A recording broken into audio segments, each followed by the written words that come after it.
I demonstrated I was loyal. I worked hard, but I wanted something bigger. I wanted something different. I wanted something better. Maybe not for in a higher rank position, but something better for me and my family.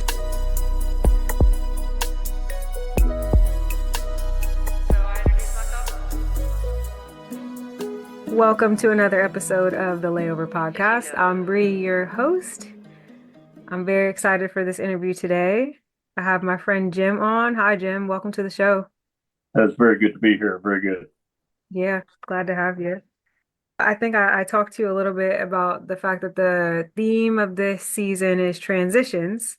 And so I thought you'd be a really interesting person to have on the show because you're about to make that transition that all flight attendants will eventually make, which is retiring from flight attending. Yes. I guess we could just start with how do we get here? Why are you retiring? What's going on? Okay. Well, at 68 years old, I've done a myriad of jobs over my lifetime, 50 years of working for other people. And I'm just about worn out. Not completely, but I want to be able to enjoy a little bit more of my retirement as I go forward. So the timing seems right. In July, we purchased a new house down in South Carolina. I still have the house in northern Kentucky, which is where I'm located right now, trying to get ready to go on the market. And once I move physically to South Carolina, I've decided that it's a perfect time to transition to more retirement, at least retiring from flying. There's a few other things that have kind of impacted. 2.5 years ago, I was diagnosed with Parkinson, and Mm. it affects the left-hand side of my body. As long as I keep taking medication, I can still respond fine. But it is progressing and getting a little bit more advanced a little bit every month. And so it's just time to go ahead and uh, and go ahead and retire. Uh, Again, I believe I can still do the job at a high level, but I don't want to push it any further. So I will transition to something else. I'm not quite sure what that is yet. Was it But a hard decision to make to decide, okay, I have this diagnosis and plus we just got the house, I'm going to retire, or did it all come together for you? come together at the right time. Earlier in the year, actually before they made the announcement, we were going to be building a house up near Dayton, but that we had gotten pretty far along on the process, and then they made the announcement that they were going to be moving headquarters south, and so we kind of shifted gears, canceled that house, and then later in the year began looking in the Charlotte area. So everything just has come together at perfect timing. This is one of the reasons I'm a big fan of yours is that phrase you use, we kind of shifted gears. I think, at least from what I know and what I've heard of your story, you're actually pretty good at that. You know, you've been able to, hey, I got to change this. Oh, and then working with you and knowing that you had that diagnosis and what you had to do to maintain, I was like, dang, this is a really resilient person. You were talking a little bit about how you had worked at Sears before this. I worked for J.C. Penney for 38 years, and in that at that company, I probably had over 15 different job titles, and so I went through transitions there as well. Not only I started off in Pennsylvania, went to South Carolina, was in Georgia, at the Texas corporate office, and then finally, residing here in Kentucky. But each one of those locations, I made transitions within those areas. So I've been constantly making transitions, adapting to the new position, new environment, and so it's been something I've kind of experienced quite often. And as you know, we've talked. Being a flight attendant was never on my radar. Was never something that I envisioned myself doing. Had high level of respect for flight attendants because I used to fly a lot in one of my positions at J.C. Penney, but never envisioned myself as being a flight attendant until 2020 COVID hit. J.C. Penney went through bankruptcy. My position was eliminated, so I had to find work. And at that time, I was 64 years old, and they weren't really hiring a lot of people at 64. The COVID situation, so my son kept saying PSA is looking for flight attendants, and I said Flight attendant was never a position I thought uh, I would ever have. Never dreamed of doing that. But as sometimes we do things we never expect. So in the last 4 years, I've embraced it. I love the people I got to work with, passengers, but I've been blessed to have many great flight attendants. Got to meet so many individuals, become friends, lifelong friends, I think, with a lot of people. But it's been a great opportunity for me. I'm trying to embrace it as being a very positive. One of the questions I have for you is because you've been able to, like you said, when you worked at JCPenney, and I said Sears earlier, when you worked at JCPenney, you had all these positions within, and then COVID, and then you became a flight attendant, like you're just still going. How do you sense when there's an opportunity at hand? Like, how do you know when it's time to shift gears? We learned in flight school situational awareness. Of course, I've been exposed to that in other roles over the years. So always being aware of your surroundings, being aware of what's going on with your business, with where you're working. So having that situational awareness, I was always paying attention to what was going on with the company, what was going on in the area, the department I was working in. I tried to make myself cognizant of what might happen and prepare myself whenever the opportunity came for me to move east. I kind of laid the groundwork for it so that I could move my family. I love Texas. My son loved Texas. My daughter loved Texas, but my wife hated it. So, you know, you got to make the life happy, and so that's why we began the process of finding a way to move east. And so I looked for opportunities within the division I was working, and sought out a position within that division that would enable me to move east. And so that's what I did. So it's always trying to look for opportunities and see what is available out there. Still do the job that you're in to the highest level of your ability, but then say, okay, well, here's where I'd like to go, and then lay the groundwork, lay the building blocks for where you can go and building a path that you can follow.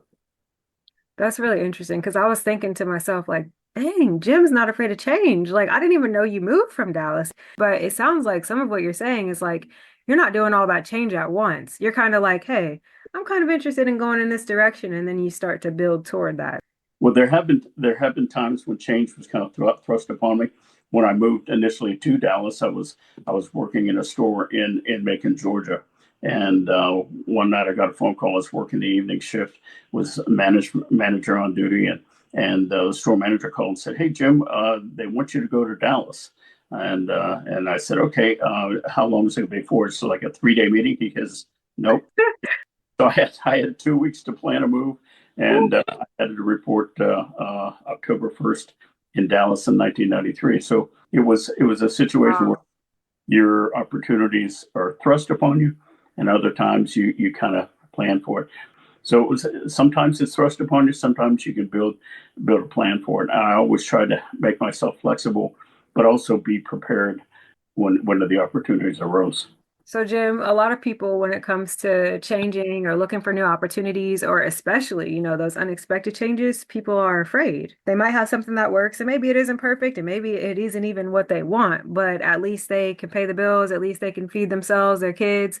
What would you say to that person who's like in a position that they don't really like that much, but they're kind of scared to shift into something else because of what they might lose? Well, I think what you do is you get yourself prepared, do the homework, do the job that you're in to the best of your ability, because I think that lays a history for other people to, if you want to get another job, your work history, at least in my experience, has been what has enabled me to get future positions, because I demonstrated I was loyal, I worked hard, but I wanted something bigger. I wanted something different. I wanted something better, maybe not for in a higher rank position, but something better for me and my family. Hmm. So it's always laying the groundwork. I think it is scary. I mean, every move that I've made's been scary to a degree.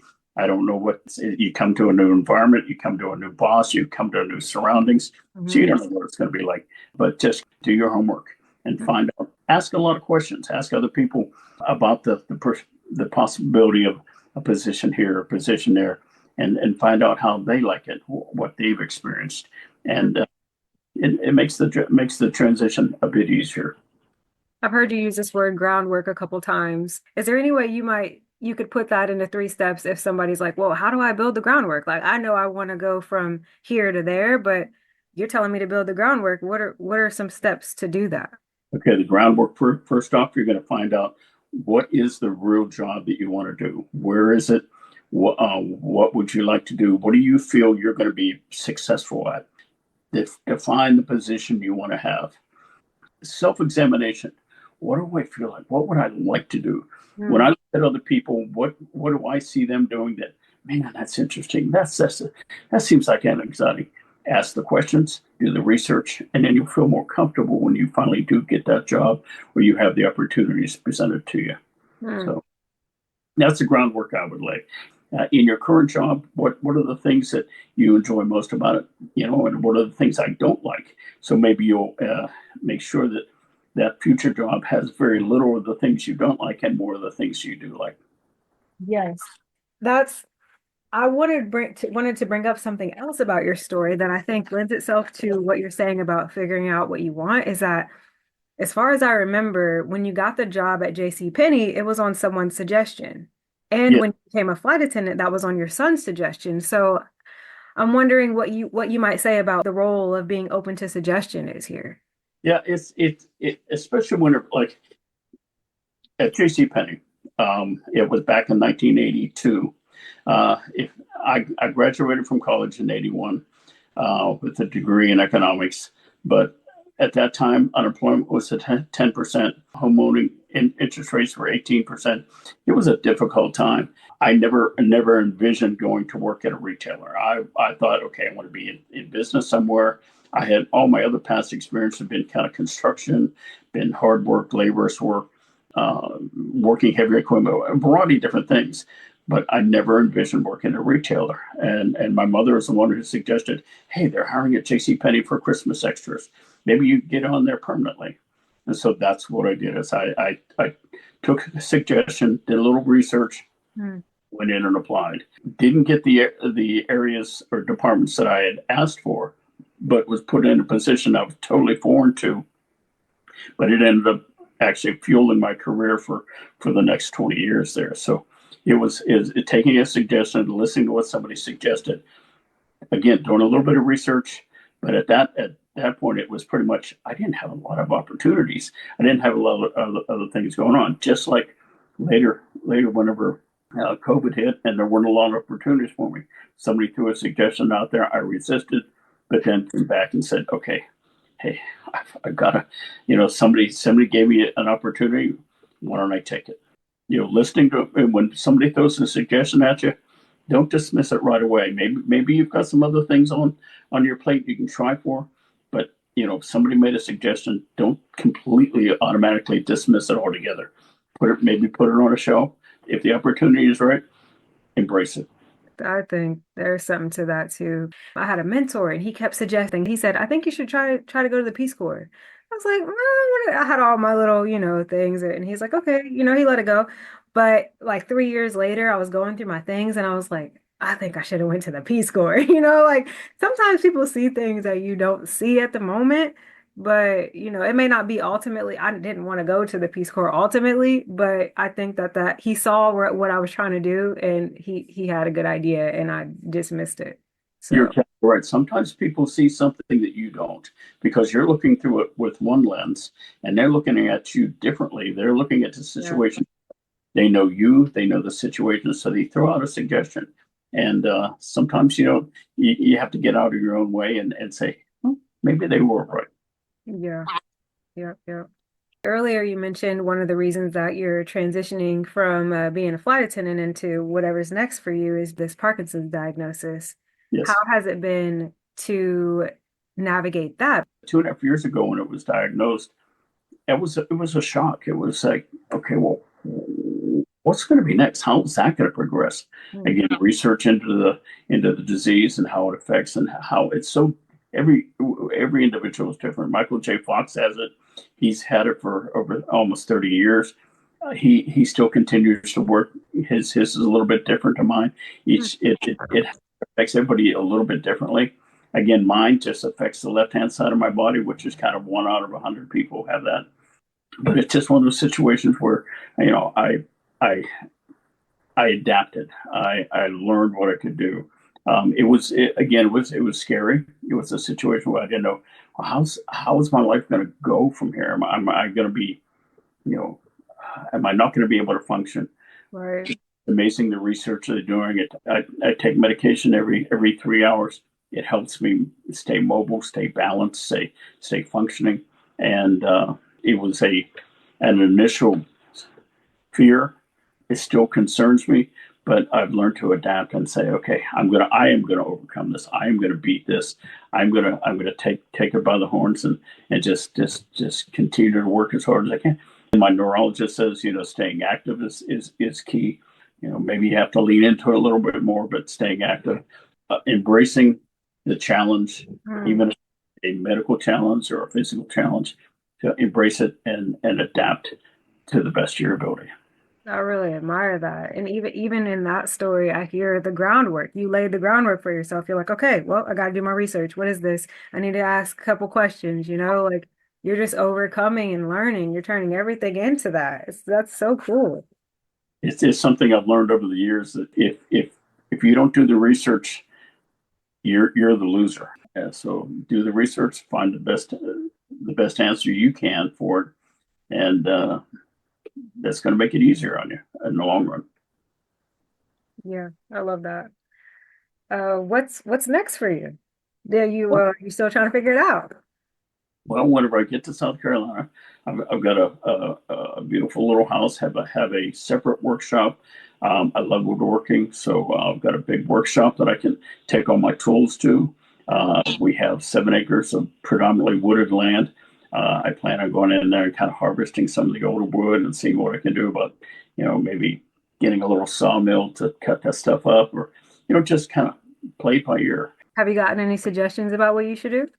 Well, yeah, everyone has kind of like, well, once you do this, once you do that. I think one of the things that I've kind of seen that I'm looking towards is the volunteer work. There's some places down there. I know Samaritan's Purse, which is a kind of they send individuals, volunteers, and aircraft and supplies to areas after disasters, natural disasters. They're down in the Caribbean with where the hurricane just went Oh, through, okay.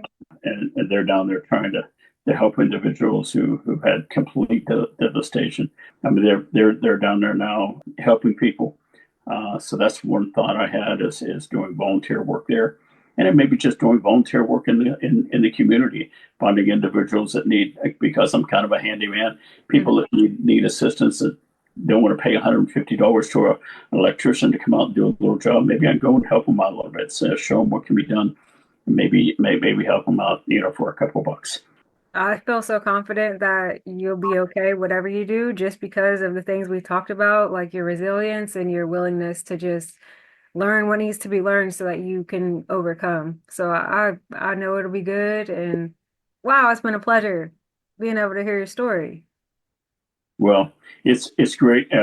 We had a great trip together when and I learned a lot about you, and I just appreciate all that you're doing. I think it's really an interesting your podcast and everything you're working on. I thought I was very fortunate to be asked to be part of it. So thank you for that. Of course, pleasure's mine. I appreciate it.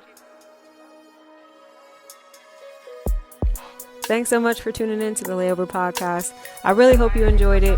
If you did, don't forget to like, comment, subscribe, follow.